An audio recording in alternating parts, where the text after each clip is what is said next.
आज पे जो बात करनी है हम लोगों को, खुशी पे। हाँ, कल शाम को मुलाकात हुई थी हाँ, मादेश्वर से, तो पूछा कि क्या समस्या क्या है इस समय टोटल सोसाइटी बिना में। सोचे समझे बोलना है, हाँ, तो उनके मुंह से निकला था। कि लोग अब खुश नहीं है। हम्म, खुश नहीं है तो बात में बहुत कम टाइम था तो बात हो नहीं पाई। सवाल ये है कि हैप्पीनेस है क्या चीज। अगर हम लोग देखते हैं जैसे भूटान हैप्पीनेस इंडेक्स में वो हाईएस्ट, हम्म, तो ये हैप्पीनेस का सक्सेस से कोई मतलब नहीं।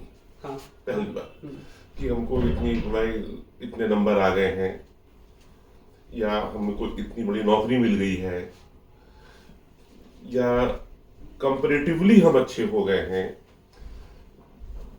ये तो हैप्पीनेस नहीं हो। नहीं, ये सर एक हार्वर्ड यूनिवर्सिटी के हैं, टैल बैन शार, कुछ इस टाइप से नाम है उनका। ये इसी हैप्पीनेस के लेक्चर लेते हैं बहुत सारे। ये भी ये कहते हैं, बड़ा इनकी बहुत लंबी चौड़ी रिसर्च है, और कहते हैं कि ये हैप्पीनेस अपने आप में सक्सेस है। हैप्पीनेस अपने आप में एक सक्सेस भी है, और हमें तो लगता है कि हैप्पीनेस एक आदत सी होती है। हाँ, जो खुश रहना चाहता है वो खुश रह लेता है किसी भी हालत में, और जिसको दुखी रहना है उसको चाहे जितना मिल जाए वो हमेशा परेशान भी रहता है। और व्यवहार एक बात और भी हमको जो लगती है हैप्पीनेस को लेकर के, साइकोलॉजी में एक वर्ड पढ़ा था उन्होंने, सेल्फ एक्चुअलाइजेशन। तो उसमें आपके ये मसलाओं की थ्योरी थी। मसलाओं जरा एक्सप्लेन वो करिए। मसलाओं की नीड हायर की थ्योरी थी अच्छा। कि सबसे पहले आदमी की फिजियोलॉजिकल नीड्स पूरी होनी चाहिए, फिर सिक्योरिटी नीड्स, फिर इमोशनल नीड्स, फिर रिकॉग्निशन नीड्स, फिर स्टीम नीड्स, और फिर सेल्फ एक्चुअलाइजेशन। तो उसमें यह था कि आपके अंदर का जो पोटेंशियल है, जो भी आपके अंदर का पोटेंशियल है, ये बाहर आना चाहिए। हाँ, हाँ, हाँ, और जिस काम को करने में आपको को मजा आए, वही अगर प्रोफेशन हो जाए उससे अच्छा कुछ नहीं। पढ़ाने वाले काम ये बात का थोड़ा एडवांटेज रहता है। हाँ। अच्छा, एक चीज और है कि मतलब जैसे जो आपको अच्छा लगता है वही प्रोफेशन जब हो जाता है तो तमाम तरह की आपकी रिस्पॉन्सिबिलिटी उसकी तरफ जो बढ़ती हैं, क्योंकि वो काम है आपका, ब्रेड एंड बटर भी उससे आना है, तो फिर वहां पर कॉम्प्रोमाइज भी होने लगता है। हाँ, तो आप जितना कॉम्प्रोमाइज करते जाते हैं उतना आप डिससेटिस्फाइड होते चले जाते हैं, फिर उतना आप हैप्पीनेस से दूर होते जाते हैं। हाँ, इसीलिए जो स्टार्टिंग में एग्जाम्पल लिया था उन्होंने भूटान का, हाँ, तो वहां पे ये वाला डेवलपमेंट नहीं है ना, वहां मॉल है ना, वहां पे इस तरह की सड़कें हैं कि आप 200 की स्पीड पे जा रहे हैं। हाँ, जितना नेचर के पास है वो, और एक जो हैप्पीनेस है ये कोई कांस्टेंट यूफोरिया जैसी कोई चीज भी नहीं है। हाँ, जैसे किसी छोटे बच्चे से बात करने पे को जो खुशी हो रही है, मतलब जो उससे कंपेयर नहीं करना है कि कोई यूरेका मूवमेंट है आपके, परमानेंट वैसी हाई नहीं मिलने जा रही है। नहीं, लेकिन एक कांस्टेंट वो परमानंद टाइप की कोई चीज। कांस्टेंट परमानेंट क्या मतलब, जैसे आपके पास पॉजिटिव भी इमोशंस हैं, नेगेटिव इमोशंस भी हैं। जो ना हैप्पी है इसका मतलब ये थोड़ी कि उनको फ्रस्ट्रेशन नहीं होता है, उनको गुस्सा नहीं आता है या परेशान नहीं होते, लेकिन वो उनके नेगेटिव इमोशन कम होते हैं और पॉजिटिव इमोशन उनके ज्यादा होते हैं। और नेगेटिव इमोशंस को बैलेंस करने का तरीका भी पता होता है। जैसे फॉर एग्जांपल स्ट्रेस सबके पास है, 5 सेंसेस हैं हमारे जिनसे चीजें हम परसीव करते हैं। तो जब स्ट्रेस में हैं आप, तो अगर आप उल्टे सीधे काम करेंगे तो वो एलिवेट होगा, और उसको कम करने के लिए अगर आप गाना गा लेते हैं फॉर एग्जांपल, या कोई इंस्ट्रूमेंट बजाना आता है इंस्ट्रूमेंट बजा लेते हैं, सैर पे निकल जाते हैं, नंगे पैर घास पे चल लेते हैं, अपने 5 सेंसेस को अगर सेटिस्फाई कर लेते हैं तो आपका स्ट्रेस लेवल अपने आप रिड्यूस हो जाएगा, बजाय इसके कि जिस चीज से स्ट्रेस मिल रहा है उसी को लगातार पंप अप कर रहे हैं। तो अपना एक कोर्स भी शुरू करने जा रहे थे, लाइफ कोच वाला, स्ट्रेस मैनेजमेंट का। बच्चों के एग्जाम आने जा रहे हैं 10th तो आप लोग उनके मतलब कुछ तो बता दो। इसी पे है।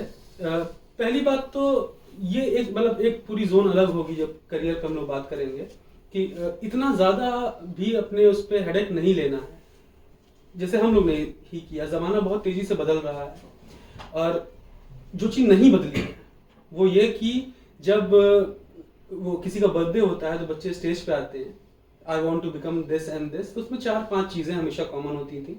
आज भी वही है, I want to become an engineer, I want to become an doctor, I want to become an IAS officer. ये हमें लगता है ये शायद ये जो नॉर्दर्न बेल्ट खास करके ये ईस्टर्न यूपी हाँ, और बिहार में ये शायद ज़्यादा बड़ी प्रॉब्लम्स हैं, क्योंकि बाहर के बच्चों का हम देख रहे हैं तो उनके बायो ले रहे हैं और उनको मालूम है कि उनको मेडिकल में नहीं जाना, या कुछ लोगों का है कि उनको बांसुरी ही बजाना है, और उन्होंने अब अच्छे खासे कैरियर उनकी वहाँ पे आ रहे हैं, म्यूजिक में अच्छे कैरियर है। अब तो ढेर सारी और फील्ड अभी आ गई हैं, तो ये ट्रेडिशनल कैरियर से बाहर निकलना ही पड़ेगा, उसमें कोई फायदा नहीं है जब तक कि आपको उसमें इंटरेस्ट नहीं है अलग से। आप डॉक्टर क्यों बनना चाहते हैं पहले ये तो आपको मालूम होना चाहिए। एग्जैक्टली। और बहुत लंबा काम नहीं है कि मतलब कि कोई आपको आके बता देगा, थोड़ी देर सोचना है। आज के ज़माने में इंटरनेट है, आप रिसर्च करिए, अपने आप पता लगेगा। हम बच्चों से जब काउंसिल करते हैं तो एक क्वेश्चन जब पूछते हैं कि जरा 10 करियर ऑप्शन के नाम दो, 5-6 बोलने के बाद वो रुकना शुरू कर देते हैं। 10 बहुत कम पहुंचते हैं कि 10 करियर ऑप्शन बता पाए, क्योंकि वही ट्रेडिशनल करियर ऑप्शंस हैं। और अचंभे की बात यह है कि इंडिया में ही, भारत में करीब 350 कोर करियर ऑप्शंस हैं और 1500 से ज़्यादा ऑफ करियर ऑप्शंस हैं, और ग्लोबली बात करें तो 15,000 से ज़्यादा करियर ऑप्शंस हैं। लेकिन ज़्यादा तो भीड़ जो है वो एक ही तरह, मतलब if you are taking maths in class 12, आप इंजीनियरिंग की तरफ जा रहे हैं, वो सोचा समझा है, इसके आपका कोई डिसीजन नहीं, वो आपके लिए एक पाथ सेट किया हुआ है स्कूल सिस्टम ने, जैसा भी हम लोग पढ़ रहे हैं। बायो है तो मेडिकल, कॉमर्स है तो CA CS, इसके अलावा नहीं सोचते। हालांकि करेंगे सब अलग अलग, सब बनने तो जा नहीं रहे कि सब IAS बन गए बचपन में बोलने के बाद। नहीं, ये कोई अच्छी बात नहीं है। और हमें तो लगता है कि जितना जब से ग्लोबल वर्ल्ड आ गया है, जो भी लोग बाहर जा रहे हैं डिफरेंट कोर्सेज में, वो लोग ज़्यादा अच्छा कर ले जा रहे हैं, और इजी से एग्जाम्स हैं। और अब तो इंडियंस की बहुत ज़्यादा डिमांड हो गई है। फिनलैंड है, जापान है, इंग्लैंड ने तो बहुत ज़्यादा ओपन कर दिया है जब से सुनक आए हैं वहाँ पर। और अगर अच्छे कोर्सेस हैं तो, और ये ग्लोबल विलेज हो गया। अब हम ये नहीं कह सकते हैं कि हम अयोध्या के रहने वाले हैं तो हम पूरा जाके नहीं पढ़ेंगे हम, या कोई लड़का जो सूरत में है तो कहे हम दिल्ली क्यों आए अपना शहर छोड़ के। तो जैसे इंडिया के शहर थे वैसे ही ऑल ओवर द वर्ल्ड आपके लिए शहर है। आप अगर ध्यान से देखो अभी तो जैसे अभी तुम्हारी बहन बाहर गई हुई घूमने, वो घूमने की जगह भी अब यूरोप हो चुकी है। हाँ। जो पहले शाहरुख खान की मूवीज में ही संभव था, वो 90s हमारी में। जिंदगी में आ गया है। 90s में जो जो लग्जरीज थी पहले, अब वो नेसेसिटीज बनती चली जा रही है। और हैप्पीनेस के लिए तो सबसे बड़ी बात हमको लगता है कि आपको तैयार होना पड़ेगा खुश होने के लिए, और किसी से कंपैरिजन नहीं करना है कि उसके 98 आ गए थे तो हमारे 97। इस बात पे हम रोते रोते दुखी, या नंबर से कोई फर्क नहीं पड़ता। बहुत सारे कैरियर आप लोगों को, आप तमाम लोगों को देखिए जिन्होंने पढ़ा और एग्जाम नहीं दिया।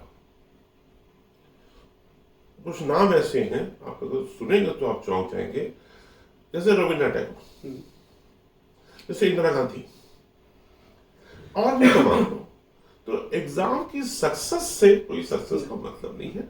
तो ये तो बच्चों को एकदम ध्यान में आप लोग रखिएगा कि एग्जाम के नंबर से कुछ नहीं होता है, और आपके अंदर क्या है जिसमें आपको मजा आता हो उसको जरूर फाइंड आउट करिए, और लगातार एक्सप्लोर करना है। ये ऐसा भी नहीं है कि आप आधे घंटे बैठे हैं आज हम डिसाइड कर लेंगे, नहीं, रोज करना है। और हैप्पीनेस से एक मैंने ट्रिक पहले अपनाई थी जब मैं भी एक टफ पीरियड से गुजर रहा था, उसी का नतीजा है आज हम लोग बैठे हुए हैं। सुबह उठ करके आँख खुलते ही आप जबरदस्ती बिना किसी कारण अगर आप हल्का सा मुस्कुरा लेते हैं, हाँ, और ये थ्रू आउट द डे जब भी आपको लग रहा है कि दिमाग टेंस है या कुछ परेशानी लग रही है, फिर भी मुस्कुरा लीजिए।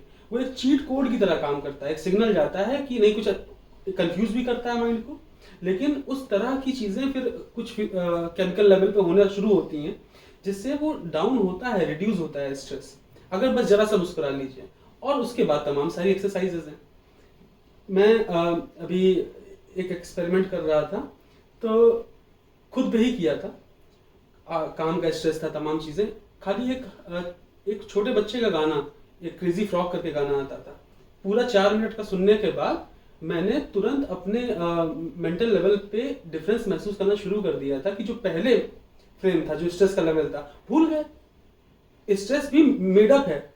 स्ट्रेस भी मेडअप है। और हमें तो लगता है कि जो सबसे बड़ी दिक्कत है जो बच्चों के साथ हो रही है इस समय, एक तो ये लोग सुबह नहीं सो के उठ रहे हैं। हाँ। और जब तक आप 3:30-4 बजे सुबह सो के उठेंगे नहीं, तो लाइफ में कुछ मतलब ये हैप्पीनेस जैसी चीजें आपसे दूर हो जाएंगी, कुछ और नहीं दूर होगा। हो सकता है वो सक्सेसफुल भी हो जाए आपको, क्योंकि सुबह बहुत अच्छा लगता है, वो तो नेचर के पास आप रहते हैं। वो सनराइज तो कम से कम देखना ही चाहिए किसी भी हालत में, क्योंकि आप उस समय की हवा, केवल हवा ही नहीं, होप इज इम्पोर्टेंट।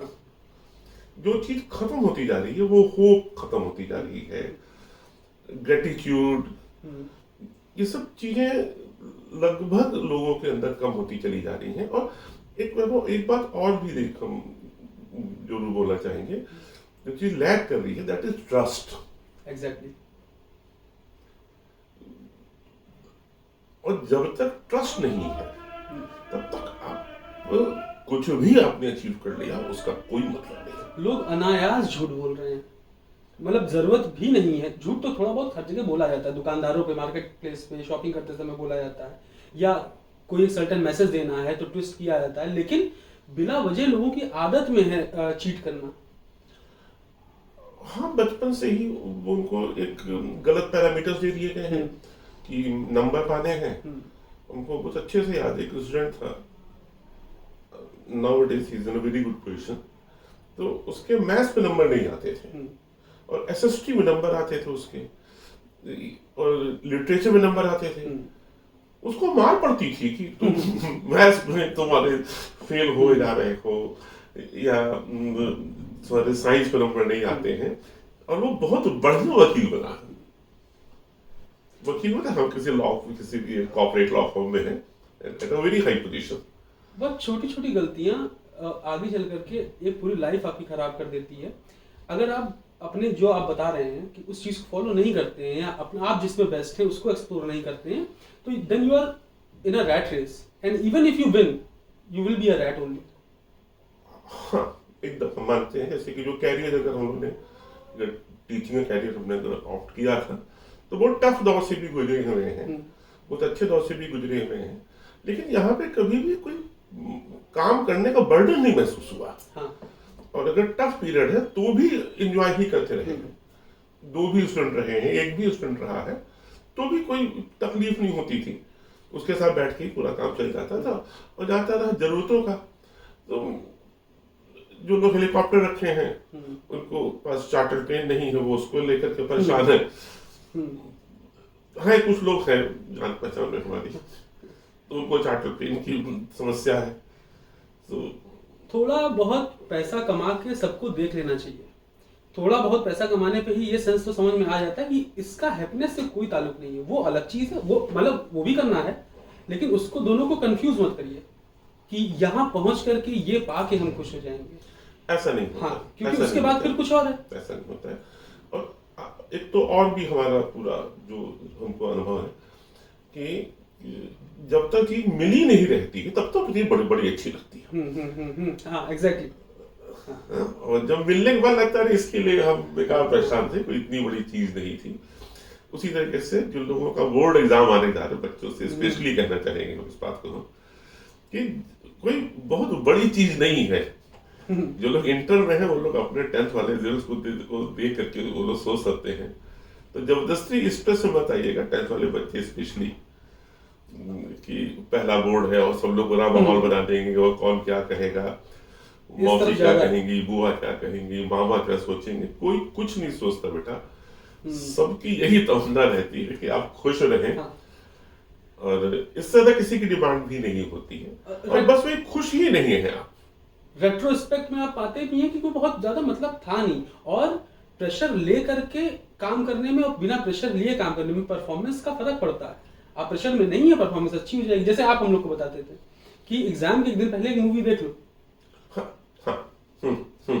यही मैं अपने स्टूडेंट्स को बताता हूँ, इन लोग को बात ही नहीं समझ में आती कि ये कितनी इंपॉर्टेंट एक्सरसाइज है। हाँ, अरे हमने देखा हुआ था जो हॉस्टल में थे उस समय, तो जो लोग जाते थे सिविल सर्विसेज करने थे, जो लोगों ने मूवी देखी थी एक दिन पहले, अब इसका यह मतलब नहीं है कि उन्होंने सिर्फ मूवी देखने से हो गया था, उन्होंने साल भर वो लोग मूवी नहीं देखे थे और सिर्फ एग्जाम के एक दिन पहले देखे। तो कई लोगों को हमने ऐसे होते हुए देखा, बहुत इंपॉर्टेंट जॉब्स उन्होंने मतलब कैरियर उन लोग का रहा। वो कुछ भी हो सकता है कि मतलब आपको कुछ अच्छा खाना पसंद है तो बाहर जाके आपने कुछ खाया अच्छा अपने पसंद हाँ, मूवी देखने से मतलब हमारा बस ये है कि एक शाम को पढ़ना नहीं है, रिलैक्स हो जाना, दिमाग को ठीक कर ले। एक सर प्रोफेसर सेलिगमन है, उनकी वो पॉजिटिव साइकोलॉजी के हैं, ये एक हैप्पीनेस की इक्वेशन देते हैं। Happiness is equal to pleasure plus engagement plus meaning. तो इसमें जो पहला वाला है प्लेजर पी, ये मोमेंटरली हैप्पीनेस वाला है। जैसे आपने कोई कैंडी खा ली, आइसक्रीम खा ली, इस टाइप का, ये लॉन्ग टर्म नहीं होता है। इंगेजमेंट जो है उसमें हो सकता है प्लेजर ना हो, लेकिन वो आपको हैप्पी करेगा। जैसे कोई स्पोर्ट्स है, आप बैडमिंटन खेल रहे हैं, फुटबॉल खेल रहे हैं, इट इज नॉट प्लेजरेबल। या कोई ऐसी इंगेजमेंट जिसमें आप मेहनत किए पढ़े हैं, कुछ ऐसा आउटकम आने वाला है। जैसे आप कोई क्वेश्चन लगा रहे हैं, इंगेज्ड हैं, या कोई किताब पढ़ रहे हैं और किताब पढ़ने का तरीका कोई नोट्स बना रहे हैं, किताब किसी पॉइंट के साथ आप एग्रीमेंट में है, किसी के साथ डिसएग्रीमेंट में, तो जो इंगेज्ड है वो भी हैप्पीनेस देता है। और फाइनली मीनिंग,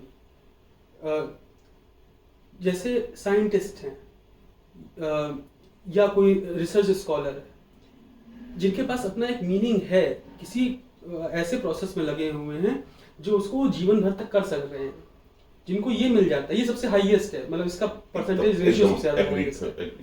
इसी का एक अपने इंडियन फिलॉसफी में इसी टाइप की चीज है, एक काम, अर्थ, धर्म और मोक्ष। मेरे ख्याल से सेलिगमन से अगर पूछा जाए तो ये धर्म और मोक्ष को ये मीनिंग के साथ अटैच कर देंगे। काम मतलब प्लेजर। अब हम इधर छोटे बच्चे भी इन्वॉल्व हैं, बड़े भी हैं। हम लोग डिफरेंशिएट कर नहीं पाएंगे कौन सी ऑडियंस है। हाँ, तो हम तो मेन बच्चों को ध्यान में तक के हम बातचीत कर रहे हैं।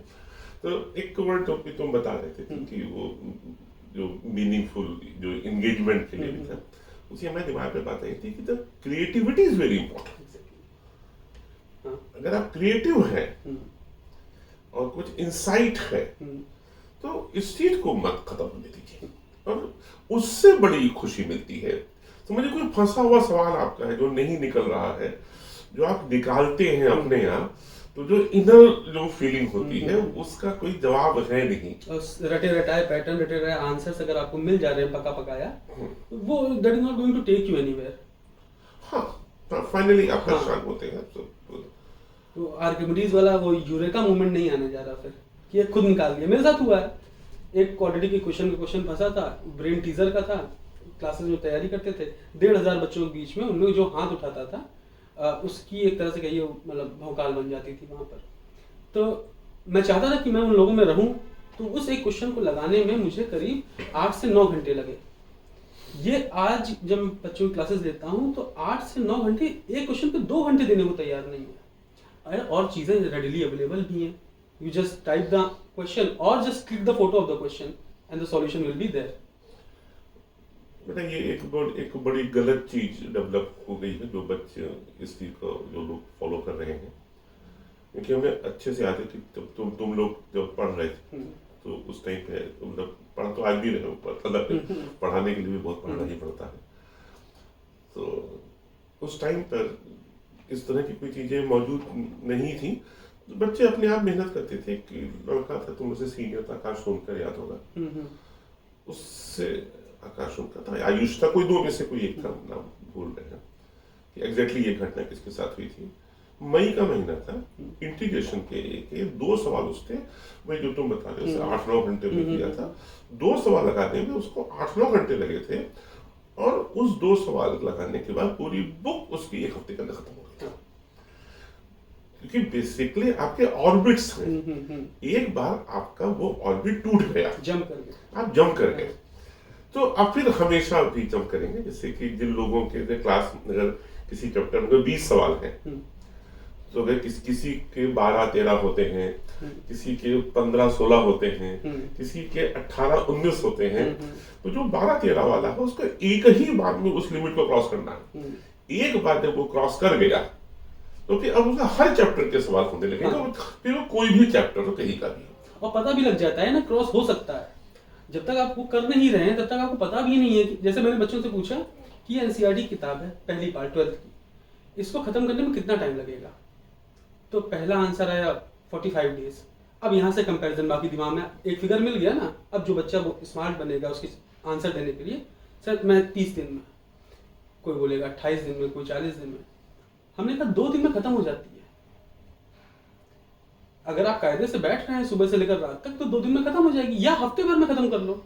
इतना लंबा पीरियड नहीं खींच सकता कि 40 दिन लग रहे हैं एनसीईआरटी खत्म करने में। जैसे बच्चों का आप जो एग्जाम्पल देते थे, यूपी बोर्ड के बच्चे हैं जो क्लास 1st में है या 2nd में है, उनको 20 तक का पहाड़ा याद रहता है। सीबीएसई में 10th के बच्चे को नहीं याद है। जिसको जिस तरह के चैलेंजेस मिले वो उस तरह से कोप अप करता चला जाता है आगे। ऐसी घटना या और पहाड़े पे याद आ गई, ये 20 तक पहाड़े याद करने वाला जो है, ये हम लोग क्या, ये यूपी में है।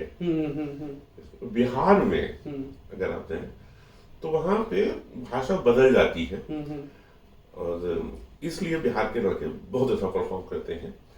क्योंकि आप गांव में अगर बिहार के जाएं तो वहां पे 25 तक पहाड़े लोगों को याद है, या 20 तक पहाड़े 20 तक याद है।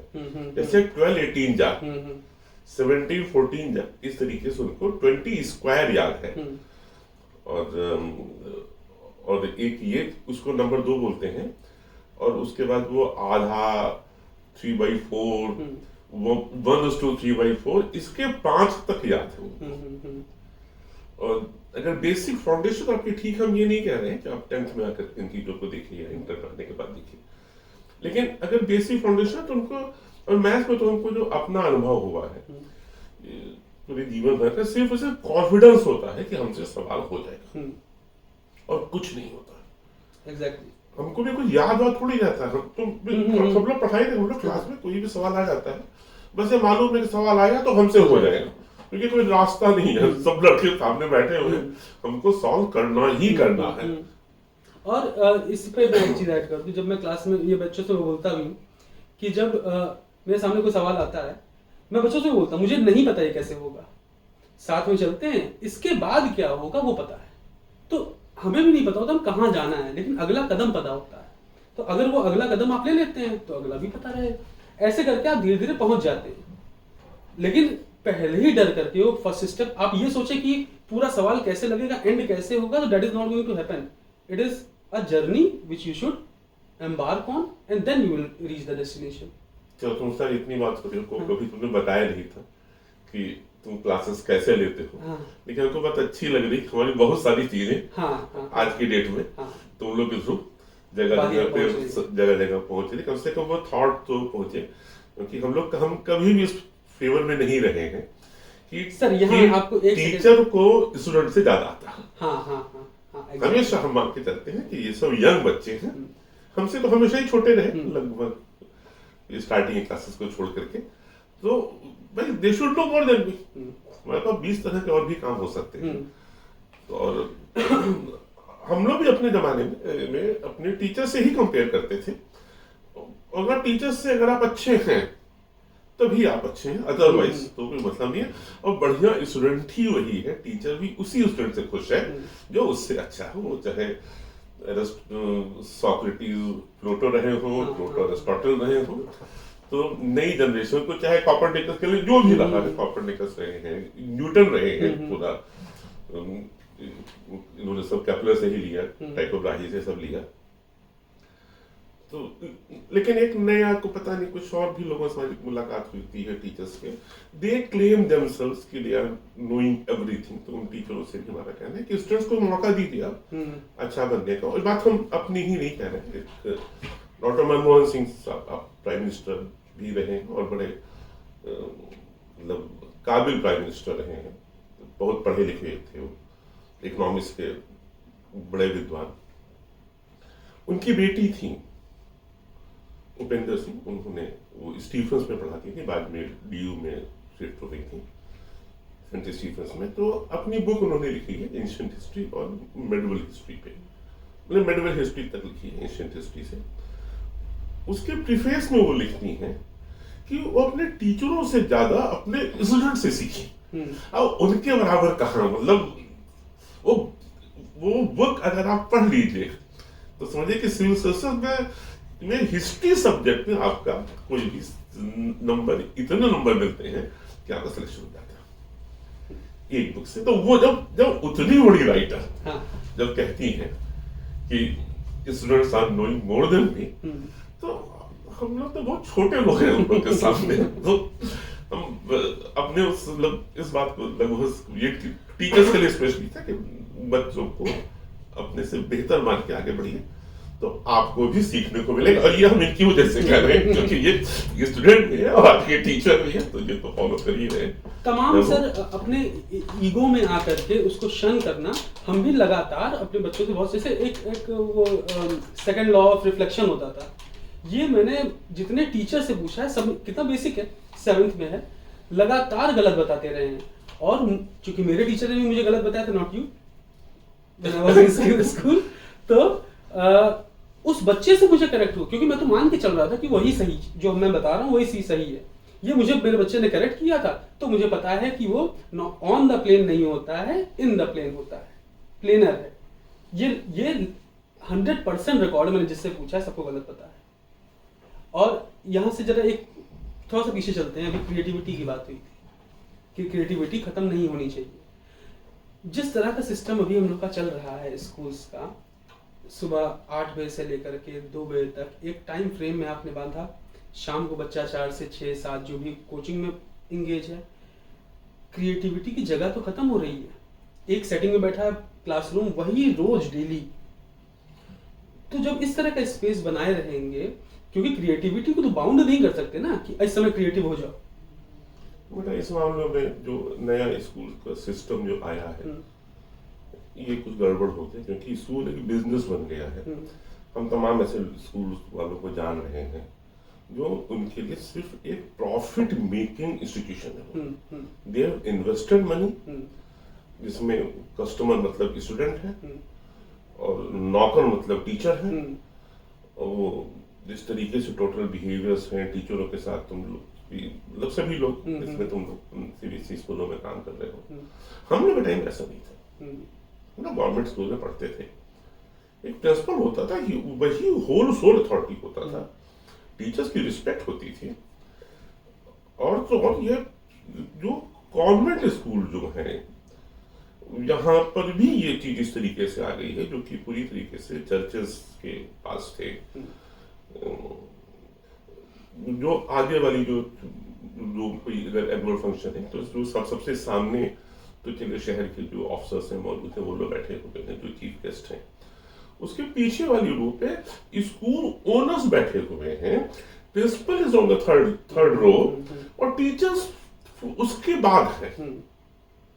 उसके बाद मतलब सबसे बाद में, उसके बाद पेरेंट्स है, उसके बाद टीचर्स हैं। और यूजुअली बैठे भी नहीं है, कोई ड्यूटी पे लगे हैं, खड़े हैं। तो ऐसे तो गुरुकुल के विद्यालयों से आप अगर कंपेयर करेंगे तब तो बात नहीं ही बनेगी। आप गुरुकुल की बात करते हैं, आप किसी भी ऐसे इंस्टीट्यूशन की बात करते हैं, शांति निकेतन, कृष्णमूर्ति, रामकृष्ण परमहंस, इनका वाला ये जिद्दू कृष्णमूर्ति वाला जो है। और ये जहाँ हम लोग पढ़ते थे, हम लोग तो बेटा हम तो लकी रहे कि हमको अच्छे स्टूडेंट्स मिलते चले गए और सब अपने आप पढ़ते थे, तो हमारा तो भी खास ऐसा रोल होता नहीं। ये हमारे टीचर हैं, किसके टीचर थे हमारे? ये हमारे फिजिक्स के टीचर थे, ये हमारे मैथ्स के टीचर थे, ये हिस्ट्री पढ़ाते थे। और हमारे मतलब हम लोग तो 10th 11th में थे, यूपीएससी की जो तैयारी कर रहे थे बच्चे उनको, हिस्ट्री, लॉ पढ़ाते, लॉ पे बहुत मतलब शायद ही कोई शहर में होगा जिनको इतना कमांड होगा इस सब्जेक्ट पर, polity, geography, you name it, and it is available in this institution by the only, we call him the Chanakya, Rajiv Tiwari. ये सब अपने आप लोग पढ़ते थे, हमारा काम होता था इनको पढ़ने बैठा दे बस। और टीचर का यही तो काम होता है, फैसिलिटेट करना।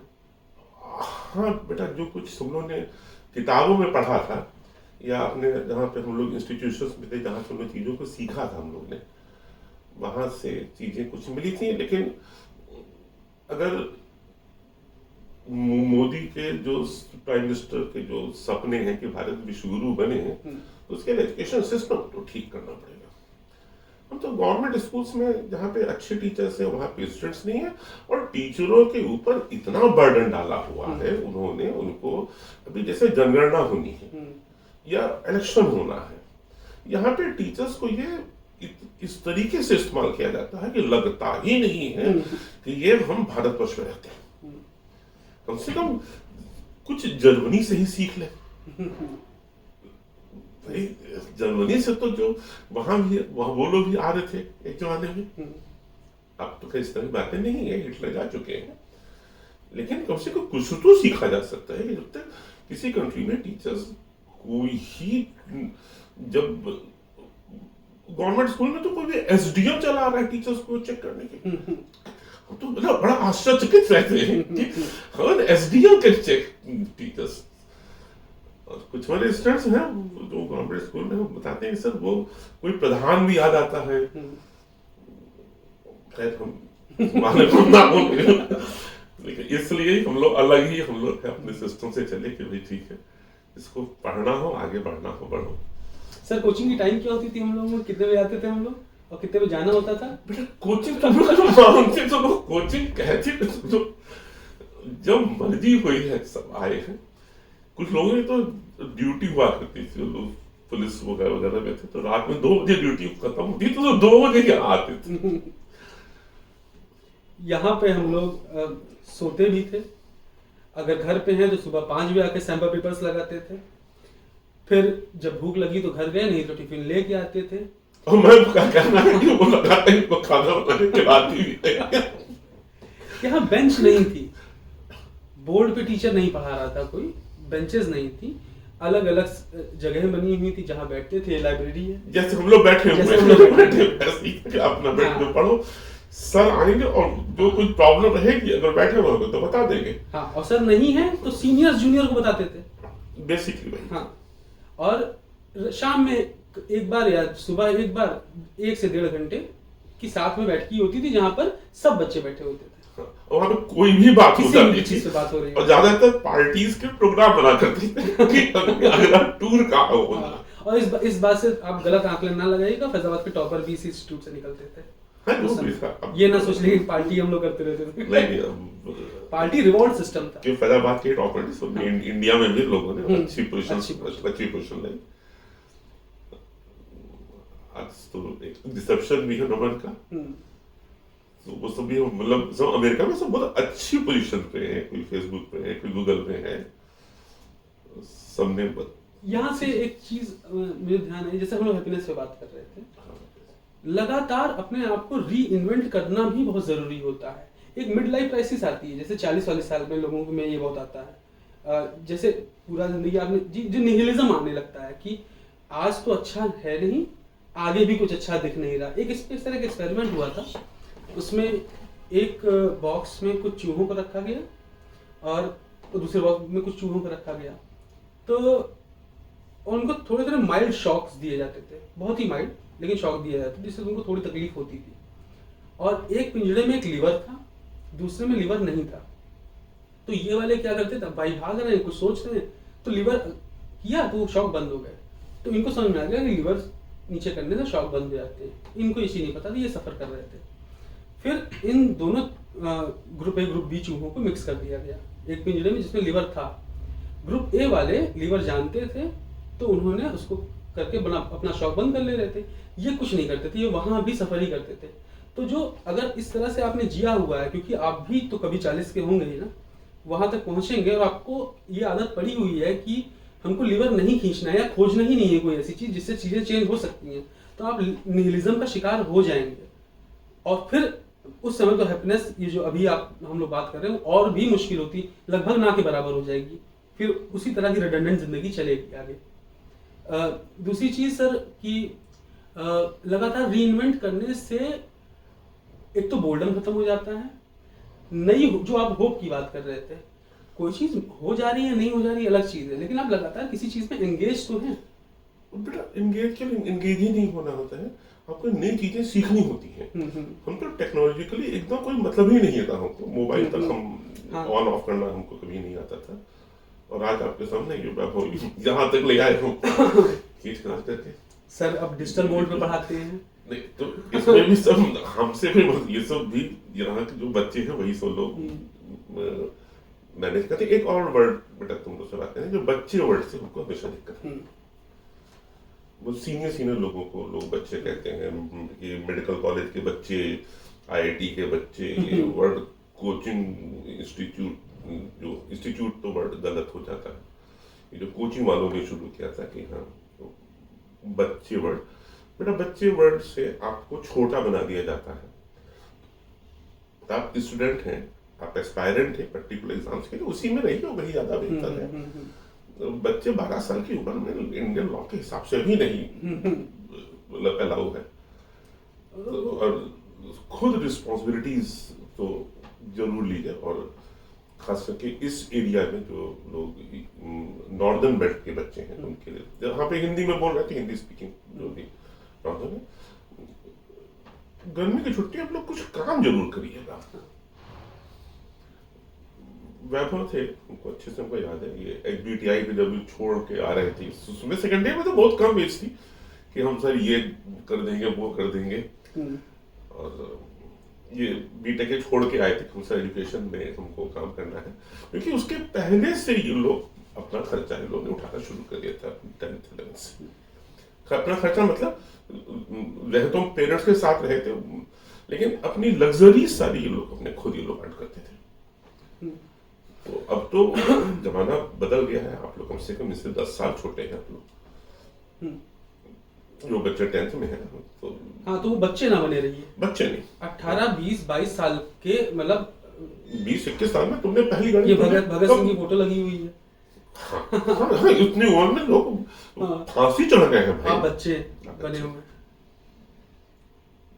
मतलब you need to have honours on yourself. अब ये तो लेना ही पड़ेगा ना, कब तक, नहीं तो इसी परेशान होते रहेंगे। 18 साल की उम्र में आप प्राइम मिनिस्टर चुनते हैं, मोस्ट रिस्पॉन्सिबल वर्क, और अपना आप पैसे ही नहीं अर्न करना चाह रहे हैं, मतलब पेरेंट्स से पॉकेट मनी ले रहे नहीं बेटा। 21 साल की उम्र में हमारे पास अपनी गाड़ी आ गई थी पहले, 21 साल की उम्र में उन्होंने गाड़ी खरीदी थी, और जब ये उन्होंने इंजीनियरिंग वाला छोड़ा था तो मतलब हर आदमी ने क्रिटिसाइज किया था, हमने तो बहुत ज्यादा क्रिटिसाइज किया था, ये सब फालतू चक्कर में मत फंसो। अब लेकिन ठीक है, अब तो ये लाइफ कोच बन चुके हैं, 40 साल की उम्र के लोगों को ये बता रहे हैं कि हाउ टू हील, और इनके साथ के जितने भी लड़के थे जिन्होंने बीटेक वगैरह किया था, ये उनको ये गाइड कर रहे हैं। ये जो सोसाइटी है ना, कुछ इस तरह से बुनी हुई है कि सबको इस चीज से गुजरना पड़ता है, हम भी गुजरे, और जितना परेशान हुए उसका नतीजा है ये काम कर रहे हैं। जिस तरह से हम बाहर आ गए बिना दवा खाए हुए, आप तो देखे हैं उस समय, बिना दवा खाए अगर बाहर आ गए तो कुछ जो एक्सपेरिमेंट करने के लिए सफल हुए, दिक्कत लोग कंपैरिजन शुरू होता है। जब तुम्हारे स्ट्रगल वाला पीरियड था, उस समय सबने जॉब सबने शुरू कर दी थी, जितने उस्ताद के तुम्हारे थे, तो आप सब लोग आईटी से बाहर आए तो किसी को ये पैकेज वो पैकेज, और चारों तरफ से कान में पड़ने लगता था कि हम कहीं बेवकूफ तो नहीं बन गए थे। और भी तमाम फैक्टर्स होते हैं, एक करियर ओरिएंटेड है, बाकी आपके ये एक पक्ष है, बाकी पर्सनल लाइफ में और तमाम सिनेरियोस चलते रहते हैं, इमोशंस होते हैं, पर्सनल लोग होते हैं, डेथ्स होती हैं, बहुत सारे फैक्टर हैं जो आपको इफेक्ट करेंगे आगे। और रेट्रोस्पेक्ट में उस समय आपने अगर आपको डील करना आता है और कर लिया तो ये चीजें बहुत मैटर करती नहीं है।